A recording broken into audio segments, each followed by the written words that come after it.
Welcome to the Horizon Lab podcast. In this episode, we talked with Andre from Get Sales Meetings. Now, Andre has been able to get sales meetings with amazing companies like Toyota, Uber, and SAP.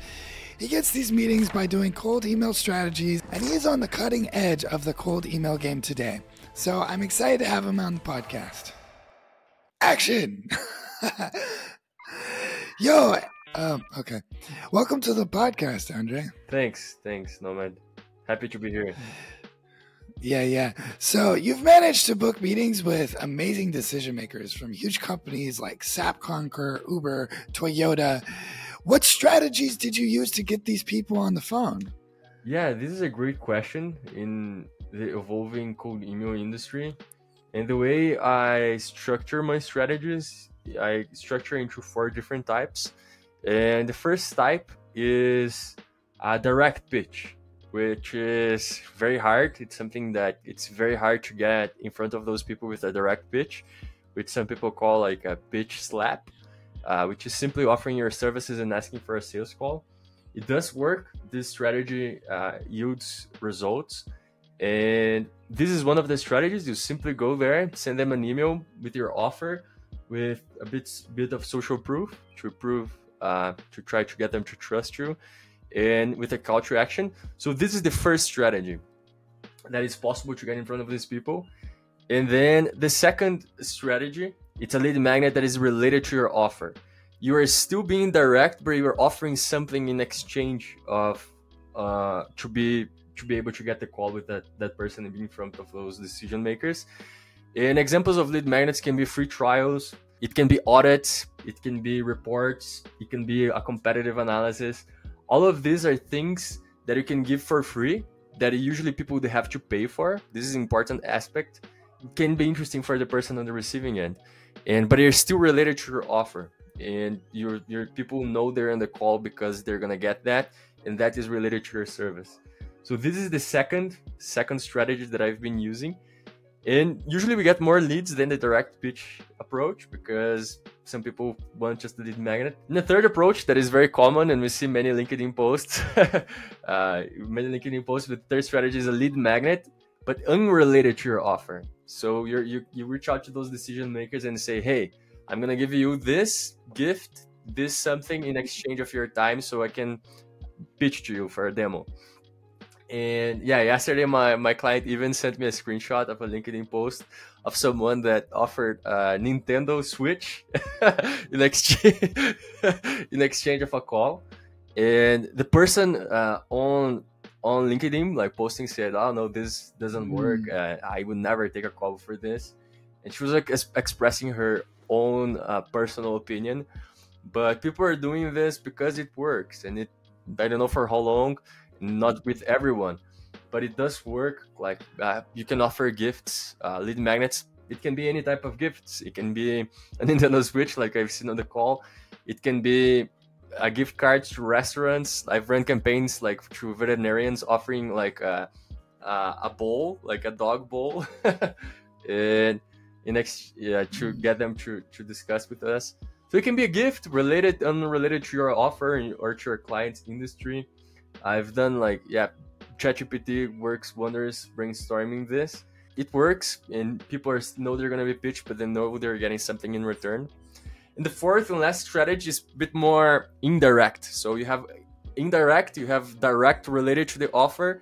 Hey, like maybe you can do a feedback. You're asking for a feedback. You're not, people don't know they're going to be pitched. Like you're just asking them questions, or a networking call. You say you're gonna network with them. You can invite them to an article. Yeah, so there are many ways you can be very indirect. A way of being direct is as well as like pretending you're gonna be a client. So you pretend you're a client, and then you start discussing, and then suddenly the person starts knowing your service. So because people are gonna be way more responsive to a potential client than a potential vendor, you know. So there are many ways you can be indirect. So these are strategies that we can use. It depends on which industry and which client we're talking about, and what they're willing to do to get in front of those decision makers. So yeah. Wow. And which one would you say generally is the most effective method? So that's a great question. Like usually like from the first strategy is the strategy that we get the lesser amount of leads, but they're more qualified because they're only hopping on the call because hey, this is what I offer. Do you wanna hop on a sales call to discover more? They actually want to buy. Yeah, they're more ready in the buying cycle. I would say the most effective in terms of getting quality leads and like more ready to buy, like closer on the buying mode, and also having a good number of leads is being a lead magnet related to the offer. This is very good because then you get people that are interested in part of your service, you know. So they are somewhere like they may not be ready to buy, but they're clearly interested in something you're offering. But the challenge is here is like creating a lead magnet that people are really, they know it's something they would have to pay for. And also it's the challenge is coming up with a lead magnet because related to the offer that is relevant. So this can be a challenge. Like, yeah, but it's possible. It's possible. Like it's simpler than we imagine. An example we are running is offering like videos, like hey, like for a client that places people into companies, like hey, found someone great for you, mind if I send a video? Yeah. So it's a lead magnet and it works. It's better than saying hey, you wanna hire my services? Got you. So anything's better than nothing. Yeah, exactly. Offering something is always better than offering nothing. Right on, man. So what inspired you to build a business just focused around getting people sales meetings? Well, it wasn't my original idea because in March 2020, I was fired from my first job. Okay. Because of COVID, like 1/3 of the company was fired. And my brother, before I finished to work with the company, my brother called me and said, hey, I've learned a few things here, and I think we can provide this for multiple clients at once. And then I said, yeah, let's go. I had nothing to do because of COVID. And then we started initially with Brazilian clients. And then we decided to test US based and international clients because of the currency conversion. And it worked. Clients are happy. Yeah. That's good. That's how we started. Nice. So Yeah. cold email outreach can be a real challenge for a lot of companies. What do you think is the most important thing to make sure that a cold email campaign is successful? That's a great question. It's very related to what we were discussing on the strategies to make to get in front of those people. Yeah. But at the same time, there's two components, like through any marketing channel and through acquiring customers. Like you need a message, you need an offer, and you need a list of people. And on the offer, like I really like what on the Quick Mails podcast, and they say that there is no bad way of telling someone they won the lottery. Okay. So it doesn't matter like if you tell over cold email or cold call or SMS. So trying to create a very good offer is most important. Is very important, but at the same time, the best way to sell, like they also say that the list is very important as well, because you can only sell sandwiches for people that are hungry. so you need both, you know. Yeah. So it's trying to find the hungry audience, which is by analyzing past data, one client that recently bought from you, and leads as well, like. And so this is, yeah, so it's the list and the message, but at the same time there's no it's different for each client. Like you have to analyze, it's always the offer and the list. So yeah, you can sell sandwiches for a hungry you can only sell sandwiches to a hungry audience, and there are no better ways of telling someone they won the lottery. Something that I got from their podcast, which is pretty good. That's good, man. So let's talk about deliverability. Now, we know that, Google just did a bunch of changes when it comes to deliverability, and a lot of people are scrambling. It sounds like Google inboxes are not inboxing to Outlook anymore. I mean, there's a lot of problems in the deliverability space. So what tips do you have for your clients and just the audience in general about how to keep their emails outside of spam and get them better results? So yeah, like as I talk to a few clients and discussions within cold email communities, like deliverability is really a black box. Like it's impossible to know how the spam filter works, but the principles are very simple. Like you have to maximize positive engagement and minimize negative engagement. And the maximum positive engagement you can get is a positive reply. Okay. And the worst negative engagement you can get is a spam complaint. So yeah, so it's trying to maximize the positive engagement and minimize the negative engagement. And to get a positive reply, it's always what we're discussing, like the list and the offer. But yeah, like it's an ideal scenario, like trying to write an email we would like to receive. But there's so many ways of tracking as well, like so to see like open rates. Unfortunately, it's not a reliable metric anymore. It can be, but then it harms because of the Google changes you've mentioned. Like Google starts showing the banner, like Outlook already did not show images by default, and now Google, it's for some people, like you send the email, it doesn't show, and if it doesn't show, it's gonna have an option to mark as spam. So metrics we can look at is like inboxing tests, like to see if you're landing on spam. Okay. We can use auto warmer scores. We can use bounce rates if they're going depending on soft bounce rates. It means like it's being blocked by the sending or the receiving end. Okay. So yeah, you can look at inboxing placement tests. You can look at auto warmer scores. You can look at bounces, and most importantly, the replies. Are we getting replies or not? But to keep out of spam is like writing a good offer to a hungry audience. Yeah.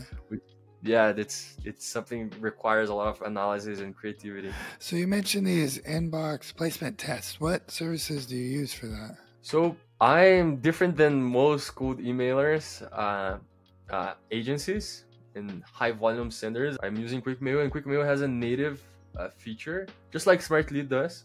It allows us to see where the emails are landing, where each inbox emails are landing for each provider. Nice. It's free, so it's within the tool, and so that's what I use. But MailRich seems a SmartLead is an option as well. MailRich as well, and yeah, I think EmailGuard. Some people mentioned it. Yeah, that's good. But I use what's free. Like it's already integrated in the tool that I'm using. So yeah, and do you also warm up these inboxes? Yes. I warm up. We are aiming for 14 days, okay. And it's important. It's important to warm up. 1 year ago, I used to send with no prior warm up, and we would still have results. Yeah. But now the game is getting tighter. It's getting tighter for cold emailing, as you said. Like Outlook is being very restrictive with incoming outbound emails, and out of nowhere it became like extremely harder. And the same can happen for Google. So it's important, in my opinion, as well. It's something that I'm trying, looking for LinkedIn as well as an alternative, starting to look at that. So it's important to be on the lookout for alternatives in case. Yeah, you never know. Like in a month, Google maybe become hard to inbox on Google as well. Yeah. And yeah. Wow, that's pretty crazy, man. So in terms of like volume, like what on average are you sending a day per inbox, for example? Yeah, that's a great question, because the cold email industry right now, like the cold email agencies and the industry, they're sending like 20 to 30 emails a day. But the industry, they are buying inboxes from resellers and from SMTP providers, which is a bit aggressive. Like they can share the same reputation and different stuff. I'm a bit more conservative on this side. I'm setting up 1 inbox per domain, max 2, 1 domain per admin panel. But then I'm a bit more aggressive on the sending volume per inbox. I'm sending 50 cold outreach messages per inbox. Yeah, for some clients I don't have issues. Like you don't have issues. Yeah. The time it takes for an inbox to tank would be the same it would take for if I was sending 25 emails, because it's all about, of course, as long as I don't start sending 50 emails from day one, so it doesn't look human. Yeah. It's all about the percentage, like the percentage of emails that are sending that are being marked as spam. Nice. So if you're sending 200 emails a day, as long as you ramp up, even if it's not human, but if people are wanting to receive your email, my positioning is that it's fine. If you're sending 200 emails that 200 people are responding positively, like 100% positive reply rate, 100% positive reply. So I think it's fine, as long. It's almost impossible to get that, but that's how I see the spam filters work. Nice. So how do you keep up with all these latest trends, man? It seems like the industry is constantly evolving, constantly changing with this new advent of AI, with all these new policies. How do you stay up to date with all this stuff? Yeah, this is hard because it's an industry that evolves very quickly. It's like by experimenting new strategies. This is a way of keeping up to date and maybe even staying ahead, like testing different strategies that are not very common in the industry, and having friends that have been in the game, that are in the game like either longer or after me, so it can help, like communities as well, and content from YouTubers, LinkedIn, like people that they have cold email tools. Keeping up with content, so communities, content, friends, and experimentation would be my reply. Nice. Yeah. Right on. So thinking back on your career from sales intern to founder, what are some of the biggest lessons that you've learned along the way? It was always a dream for me to have my own thing. Yeah. Even if I'm by myself, I have a freelancer helping me, but I can hire people if I want, and this is something that I'm doing on the short term. So the biggest lesson is like starting out, because then the challenge doesn't become like starting out, it becomes like making it work. Yeah.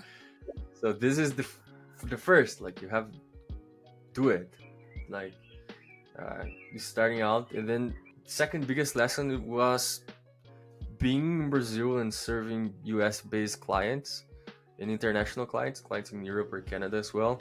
It became my biggest life hack. Because then the difference between how much you pay to live and the difference how much you pay to live and how much your potential earnings, this was my biggest lesson, like this for sure. Okay, so arbitrage.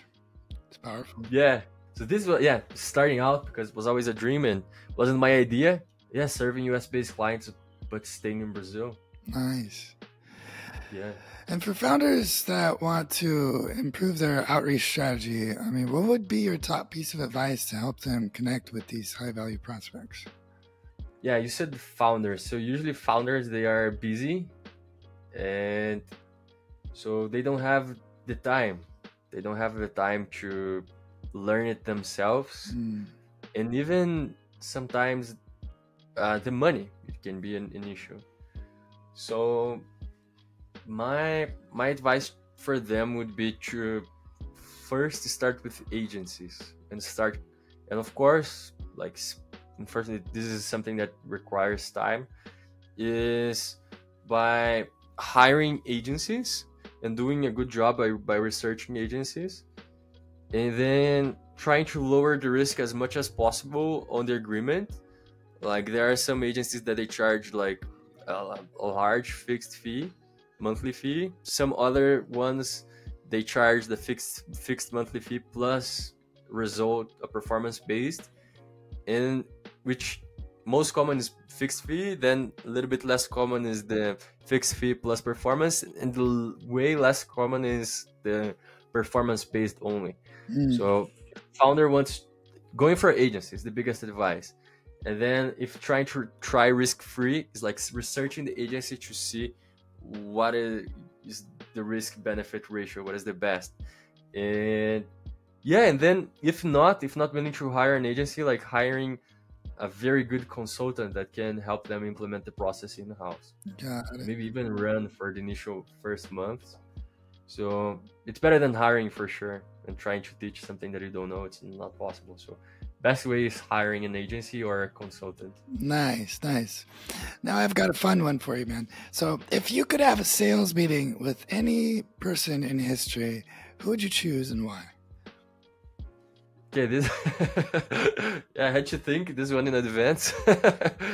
And I don't know, like I don't usually think about historical figures, but the one that came to my mind is Dale Carnegie. It did the figure that it came across my mind is Dale Carnegie, because I've learned a lot about interpersonal relationships and trying to understand the other side by reading his books. So trying to sell to him, either like being sold to or trying to sell to him would be an interesting experience, because I think, yeah, it really impacted the way I deal with people by reading his books. What was your favorite book by him? Yeah, I read like How to Win Friends and Influence People like years ago, and I think I've read one more time, and then I also listened to it again. I think I need to do it again because sometimes we forget. Yeah.